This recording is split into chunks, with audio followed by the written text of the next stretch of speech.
asalaamaaleykum wa rahmatullah wa taala wa barakatuhu maa ngi nuyu ñëpp maa ngi ziar ñëpp ñoo ngi am contentement bu rëy bis bi tey bis bi jaar na yoon ñëpp dugal nañ seen loxo man en tant que Aliou Sy président à l'organisation am naa mbégte bu rëy tey mbégte bi mooy lan Aladji Malick créé na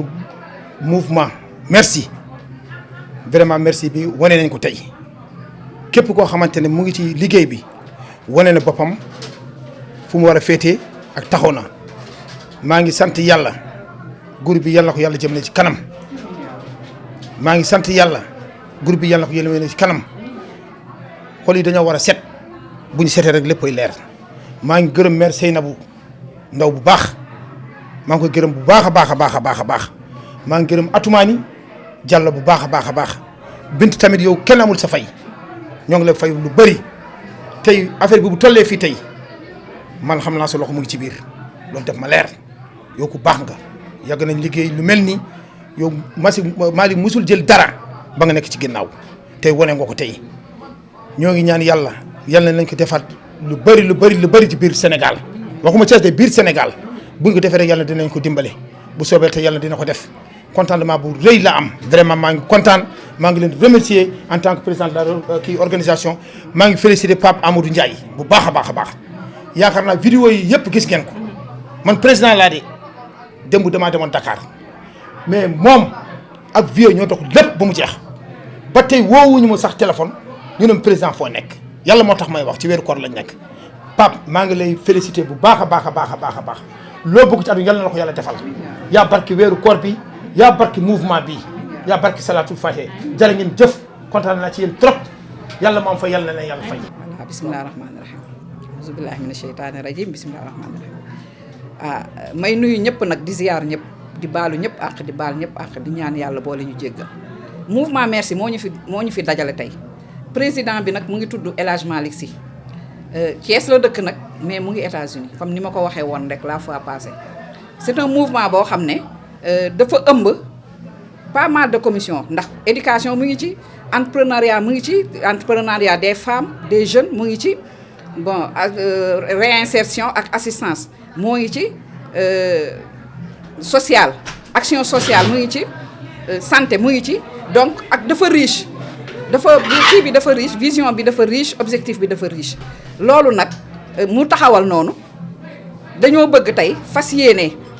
boo demee ci domaine santé mutuelle de santé fas nañ ko faa yéene def ba nga xam ne ku feebar di nga fajota doo am problème entrepreneuriat fas nañ yéene jàppale képp ku am projet muy xale muy jigéen muy mag muy ndaw ñu jàppale la ba nga dem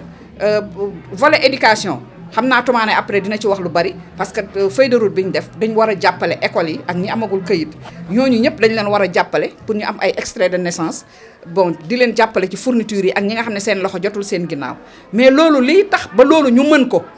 dañuy sukkandiku ci carte yi ñu war a jaay donc boo dee adhéré da ngay jënd carte 1000 francs carte de soutien yi moo ngi fi bañ ko fi indee ba léegi bientôt 2 mois nit ñi dañ ko war a jaay def ko ci kees gi parce que kees booy xoolee bâtiment bu taxaw bu amul fondation bâtiment bi du dem fenn fondation bi nag mooy recherche de fonds wuti xaalis ñëw def ci kees gi dàquñu sax ba chaque mois ñuy cotiser di dugal ci kees gi ba ñu am dara suñu amee dara nag foofu la ñu mën a amee doole ak les bonnes volontés pour mën a taxawal entreprise yi ñu cellules yi ñu bëgg a taxawal yépp ci biir mouvement bi mais pour le moment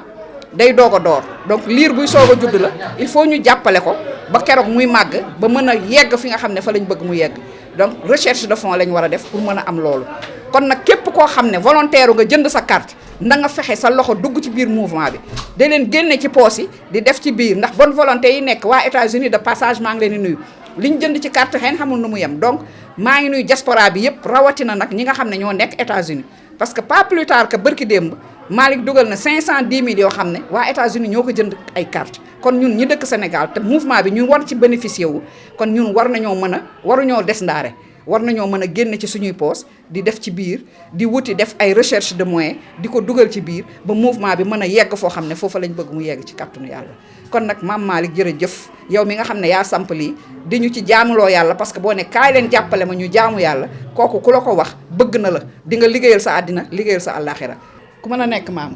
na indi Tout le monde est membre. Bon, adhérer. Si tu as une carte rek, yow tu es adhéré. Bokk nga ci mouvement bi. Mais nag mouvement bi dañ ko taxawal pour que ñëpp dugal ci seen loxo. Du benn nit. Non, c'est international. Déggoo léegi bi may wax ak waa diaspora. Donc c'est un mouvement international. C'est un mouvement international. Du yemul Sénégal 14 régions Sénégal yëpp ñu ngi ci biir y a des membres yoo xam ne ñu ngi ci yeneen régions yi lii ndogu Thiès la moo tax mënuñoo ñëw mais bu fekkoon lancement la kon ñoom ñëpp dañuy wàcc si bu soobee yàlla. Donc xam naa Toumane après dina compléter loolu yëpp waaw ndax ku jënd carte moom yaa ngi ci biir mais nag il faut ñu alimenter kees gi pour mën a dundal kees bi mën a jàppale mouvement bi ba mu yegg fi mu bëgg a yegg parce que bu amul kees bi bu amul xaalis mouvement bi du dem fenn. Donc recherche de fonds moom ñëpp a ko war a def képp koo xam ne membre nga jënd sa carte 1000 francs war nga bu weer dee nga génne ci sa poche nga dugal ci soo mënee jaay carte nga dem jaay carte indi xaalis bi dugal ci soo mënee dem ci bonne volonté yi waxtaan ak ñoom ñu jox la nga ñëw dugal ci. loolu est-ce que sécuriser ngeen mouvement bi ba ëllëg du am récupération. récupération moom mënul nekk waaw parce que secrétaire général mu anamu moo ngi fii nee na kii nañ ko nu mu tuddee ci verrouillé nañ ko ba nga xam ne récupération moom mënu cee nekk. waaw incha allahu rabbi ci kàttanu yàlla voilà merci beaucoup jërëjëf. comme ni ko suñu yaay daanelee rek mouvement bi dafa doon loo xam ni c'est apolitique li ko yëkkati mooy lépp lu jëm ci social dimbalante entre doomu aadama ak doomu aadama parce que dañoo seetlu ni suñu réew mi actuellement nii fi mu toll boo dugg ci politique rek dañuy yaakaar ni defoo dara ñun nag dañoo gisee loolu autrement parce que dañoo jàpp ni nit ki boo ko bëggee dimbal du politique nga ko def mais sa mën-mënu bopp ak keneen ku mel ni yow mën-mënam ngeen dajale ko pour mu doon lu am solo loo xam ne moom dina ko jariñoo loolu nag moo wund lii pour ñu taxawal mouvement bi ci xel moo xam ne El Hadji Malick Sy moo indi xalaat boobu noonu ñu taxawal mouvement bi dajale suñu doole dajale suñu xalaat pour mën cee dimbali ñi nga xam ne seen loxo jotu seen ginnaaw te ñu nekk ci ay jafe-jafe. waaw ñi seen loxo jotu seen ginnaaw suñu bëgg bokk ci association bi yéen a ngi wax ay cotisation ñooñu ndax ubbil ngeen leen ko. waaw mouvement bi moom tijjil nañ ko ñëpp mais de préférence bëgg nañ ku ci dikk rek doon membre. mais ñàkk a nekk membre rek teewul doo ci bénéficier wu parce que nit ki booy dimbali doo xool ki bokk ci yow kese da ngay xool ñëpp ñun nag noonu la ñuy def dañ koy jël exemple ci ndog bi ñu ngi koy jox xam nga nit ñëpp bokkuñ ci mouvement bi donc ñun dañoo tijjeeku mais nag suñu sañoon kuy dikk si ñun da nga jënd carte ñu xam ne ci ñun nga bokk am benn identité boo xam ni merci la loolu nag moo ñu poussé à ce que ñuy inciter nit ñi pour ñuy jënd carte mais du boo jëndul carte rek bokkoo ci mouvement bi ñëpp a ci bokk parce que dañ ne merci te merci c'est universel donc nag mouvement bi noonu la tëddee dafa tëddee njaaxaanaay ñu ngi ci woo ñëpp waaw te di préciser rek ni mouvement bi doxul dara ci politique lépp lu muy def da koy def ndax yàlla tax loolu moo yëkkati mouvement merci. waaw dëgg rek comme ni nga ko waxee rek Toumane xëy na mu ngi ci benn boor man xëy na maa ngi ci beneen boor am na ñeneen aussi tam ñu ngi ci yeneen boor donc loolu rek war naa wane ni mouvement bi dafa tëddee njaaxaanaay bi mu taxawee ba léegi ci groupe beeg fépp musuñoo toog ba waxtaanee lu jëm ci politicienne na leer parce que lépp lu ñuy waxtaanee rek day doon loo xam ne société bee ko yëkkati te société bi lu koy def mooy dimbalante entre personnes loolu mooy tax mouvement bi jël tànk yi nga xam ne moom la jël ba tey jii nii première journée ndogu bi ñu lancé mu taxaw. dëgg la xam nga mouvement bi dafa regroupé ay kàngam ci biir ay kàngam ñoo xam ne xam nañ nan la ñuy lijjantee xaalis ñooñu ñu ngi suñu biir ñoo ngi ñuy xel. ñu ngi suñuy cotisation am na ay bonne volonté yu nekk ci biir mouvement bi ak ñu ci nekkul ñoo xam ne ñu ngi jàppale te yàlla rek tax ñun nag loolu buñ ko dajalee ak ñun as tuut li ñu dajale bu boobaa dina mën a jur loo xam dina jariñ lu mu néew na benn nit ñun suñu mbébét mooy lu mu néew na nañ dimbali benn nit mënuñoo dimbali ñëpp parce que loolu yàlla suñu borom kese moo ko mën mais mouvement bi dafay def le tout ba dina am ay moyens yoo xam ne dina ko jox nit ki ba mu bu ko utiliser incha allah dina ko amal njariñ à l'avenir. effectivement comme foofu nga waxee. parce que mouvement boo xoolee ba ci bi dafa bari ay commission am na lu jëm ci commission entrepreneuriat am na commission éducation boo xam suñu yaay seeni moo géré boobu mais ku jëm ci ku wax entrepreneuriat wax nga ay investissement wax nga dimbali nit ki ba mu samp dara te mouvement bi loolu li ko yëkkati ci la bokk bëgg na nit ki bu fekkee am na activité bu muy doxal mouvement bi daal lay dimbali xëy na mu am benn financement wala mu am ay collaborateurs yu mu la boolee pour ñu dimbali la ba sa activité bi ngay def mu mën a développer bu boobaa yow ci boppam bu ëllëgee di nga mën a dimbali ñeneen ndax loolu moo yëkkati mouvement bi dimbali nit ki ba moom mu mën a dimbali ñeneen. waaw xalaat bi moom mën naa ni c'était 3 personnes El Hadji Malick man sama bopp ak suñ beneen xarit boo xam ne moo ma booleeg El Hadji Malick daanaka ci temps coronavirus bi dañ ci doon waxtaan moom mu ne dafa am lu ko metti ndax day bëgg a dimbali doomu aadama mais nit ñi saa boo defee rek dañuy yaakaar ni da ngay politique mu ni ban cadre lañ war a teg ci noonu ñuy waxtaan di waxtaan copain boobu daal di rocceeku ñu xaw a stand by affaire yi au fur et à mesure ñuy dem moom idée bi doon loo xam daf kaa yitteel lool ci la gis ay nit ñu mel ni ay suñu yaay Sénégal ay tumaani ay binta nit ñu engagé ñu mel noonu mu waxtaan ceeg ñoom ne lii laa bëgg ñooñ na xam ni kii li muy def jaamu yàlla la ñoom aussi ñu boole seen doole ak seen xam-xam ak seen kàttan ànd ak moom ci loolu muy def loolu moo dox ba jur mouvement bi nii tey nga xam ni ñaari weer daanaka lañ amagum ñun lépp lu ñuy def dañ kaa teg ci transparence lépp lu ñu def bëccëg balaa guddi ñëpp groupe bi ñi ci nekk amul président membre simple ñëpp xam li ñu def à travers des communiqués clairs et précis yoo xam ne ñëpp dinañ am information que ni lépp lu ñuy def fii la jóge fii la jëm bu boobaa comme ni nga ko waxee rek amul benn lëndëm boo xam dina ci am. Je me présente Toumani Diallo Toulou. Je suis de la commission éducation. Du mouvement Merci. Du mouvement Merci. Maintenant, je voudrais dire que le mouvement Merci, on fait le français. Le mouvement Merci, n'est-ce pas? C'est un sigle quoi. C'est un mouvement pour l'émergence et la revalorisation du citoyen. Je dirais, la seule résidence du mouvement, c'est le social. Et je dirais que social, quand on prend le mot social, je prends ça comme étant un sigle, socle opérationnel, n'est-ce pas? Vers la convergence, c'est C, hein, vers la convergence d'idées et d'actions loyales. Social, c'est ça quoi. Donc, comme on l'a dit tout à l'heure, que le mouvement a été créé par un petit groupe d'amis, peut-être de confidents, dont le président est Elhadji Malick Sy. Donc, et ça a été créé. Aujourd'hui, n'est-ce pas, nous sommes en train de faire du ndogu. C'est la première activité, la première activité phare. Et c'est un mouvement international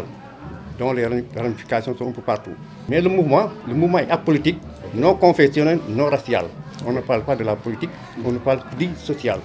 Cela veut dire aider le citoyen à se passer de l'aide. Bon, on va se baser d'abord sur les membres. Nous voudrions atteindre, n'est-ce pas, 10 000 membres. Chaque membre doit pouvoir, n'est-ce pas, faire l'adhésion de 10 membres, ou bien de 20 membres. On aura 10 000 membres. Et là, on va partir, n'est-ce pas,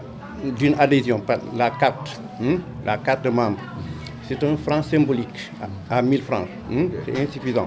Et il y a des cartes maintenant d'abonnement qui se vendent à 5 000, 10 000, 25 000, 50 000 et 100 000, même 200 000. Et maintenant, aujourd'hui, on a une commission de recherche et moyens qui est en train de faire un bon travail. Et aussi, certains membres aussi, prennent des cartes, n'est pas pour en avoir une manne financière qui va nous permettre, n'est pas, d'accomplir, n'est-ce pas, tous nos vœux, c'est-à-dire que les projets qui sont en vie. Parce que aujourd'hui, comme vous le savez, les jeunes, n'est-ce pas, sont sans emploi, et même les femmes. Donc ils ont des projets, mais il faut qu'on les finance. Avant le financement, il faut qu'il y ait la formation. Et maintenant, et tous ces aspects-là sont des branches, sont des volets, n'est-ce pas, de l'organigramme qui a été installé par le président Elhadji Malick Sy. Donc, parmi ces branches, bien ces volets, on parlait de l'éducation, on parlait de la santé, on parle de réinsertion sociale. Par exemple, ceux-là qui viennent de la prison, ou bien, n'est-ce pas, les enfants de la rue, n'est-ce pas, peuvent être réintégrés harmonieusement dans la société. Ça, c'est un aspect. L'autre aspect pour l'éducation, il y a ce qu'on appelle l'éducation inclusive. Cela veut dire que les besoins spécifiques, les enfants traînant des handicaps. Et ces enfants-là, on doit pouvoir les encadrer. Et aussi les enfants défavorisés, qui sont pauvres, qui sont excellents à l'école, mais qui n'ont pas de moyens. Il faut qu'il y ait des kits scolaires, ou bien, en tout cas, un accompagnement qui va permettre à ces enfants-là qu'on évite, n'est-ce pas, qu'on baisse davantage le théâtre. Est-ce que vous n'êtes pas en train de vous substituer à l'État ou à la mairie? Non, pas à l'État, parce que aussi... Même l'État ne peut pas tout faire. L'État ne peut pas tout faire, vous l'avez dit tout à l'heure. Et donc, chaque citoyen doit pouvoir faire quelque chose. On doit pas être, on doit dire, n'est-ce pas, on ne doit pas dire ce que l'État va faire pour moi, mais ce que je dois faire pour l'État, comme on a l'habitude de le dire. C'est pourquoi, n'est-ce pas, on s'active, n'est-ce pas, à en tout cas améliorer le bien-être, n'est-ce pas, du citoyen. Pour ce mouvement-là, ça ne sera pas facile. C'est un mouvement à sensibilité qui est différente. Il y a beaucoup de sensibilité. Donc, pour qu'on nous récupère sur le plan politique. Je crois que Chacun est libre de faire de la politique, est libre mais de pas la de politiser le mouvement. Et aujourd'hui, si vous voyez ce petit groupe qui est là, mais on ne move pas, n'est-ce pas, dans les mêmes partis, n'est-ce pas, chacun a sa identité, ou bien, n'est-ce pas, n'est-ce pas, l'objectif ici c'est le social. C'est le social et pas d'autre. Non, en général ici, c'est une maison de verre qui est là, c'est la transparence. Je ne crois pas que le mouvement soit orienté vers d'autres cieux, n'est-ce pas. Du fait que c'est un enfant, c'est son bébé. Du fait que c'est le président, n'est-ce pas. Les initiatives, n'est-ce pas, les premières initiatives, n'est-ce pas, provenant de lui et de ses copains, n'est-ce pas, je ne penserais pas qu'il puisse, n'est-ce pas, orienter, n'est-ce pas, le mouvement, n'est-ce pas, dans d'autres domaines. Et de là, je crois que ça ne sera pas possible.